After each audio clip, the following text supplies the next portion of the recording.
Welcome to Blizzard Fire. We hope this video helps fire up your solution.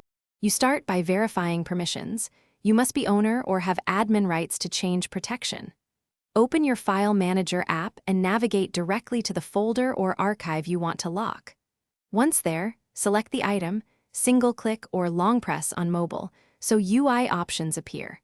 Make sure sync is paused if cloud files are involved, because changes may not apply until sync completes. Now access the Item menu or Properties pane to reveal security or password options. That's where you'll set the actual password. You will now pick the protection action, add password, encrypt, or set protection, depending on your file manager. Enter a strong password.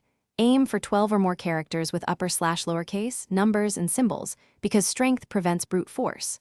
Once typed, choose encryption options like AES-256 if offered, and decide whether to apply password to subfolders or just the selected item.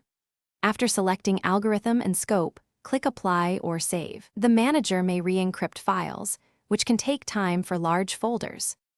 You should immediately test the lock. Attempt to open the protected item and enter the password you set. This confirms everything applied correctly and avoids surprises later.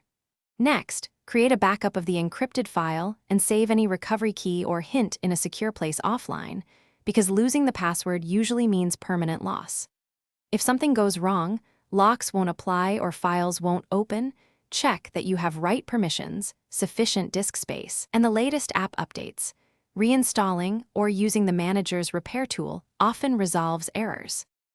Thanks for watching. If you found this helpful, don't forget to like and subscribe.